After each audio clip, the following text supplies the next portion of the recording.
संत और किसान।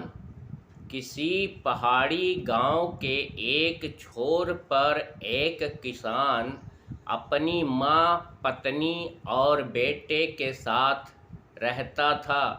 एक दिन एक संत अपने शिष्य के साथ उधर आ गए। शाम हो गई थी तो उसी किसान के यहाँ रुक गए।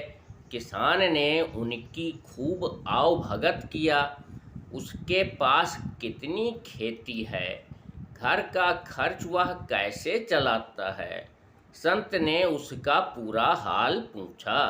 किसान ने बताया कि उसके पास खेती बहुत है, लगभग 50-60 बीघे होगी, लेकिन वह अच्छी खेती नहीं कर पाता है। खर्च चलाने के लिए एक भैंस है, उसी का दूध बेचकर खर्च चलाता है। किसान ने संतों को भोजन कराया, बिस्तर लगाया और स्वयं भी सोने चला गया। आधी रात को जब चारों तरफ रात का सन्नाटा फैला था, संत ने अपने शिष्य को चुपके से जगाया। दोनों ने जाकर किसान की भैंस खोली और लेकर चल पड़े। एक ऊंची पहाड़ी पर चढ़ गए, भैंस को वहीं से नीचे गिरा दिया, लौटकर बिस्तर पर आकर सो गए। अगले दिन सुबह जल्दी उठकर किसान से विदा लेकर चले गए।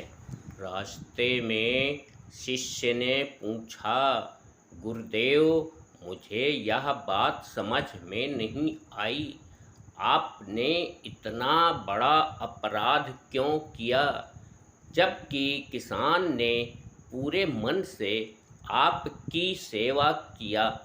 गुरुजी ने उत्तर दिया, बेटा, यह बात तुम्हें अभी समझ में नहीं आएगी। 5-6 वर्ष बाद हो सकता है मैं रहूं या ना रहूं, पर तुम एक बार फिर से किसान के घर आकर देख लेना, तुम्हें सब समझ में आ जाएगा। लगभग 7-8 वर्ष पश्चात गुरुजी का शिष्य पुनः किसान के गांव वापस आया और किसान के यहाँ ही रुका। गुरुजी तो गोलोकवासी हो चुके थे। इस बार किसान की स्थिति बदल चुकी थी। अनेक नौकर चाकर लगे थे। किसान के पास 1 मिनट का भी बैठने का समय नहीं था।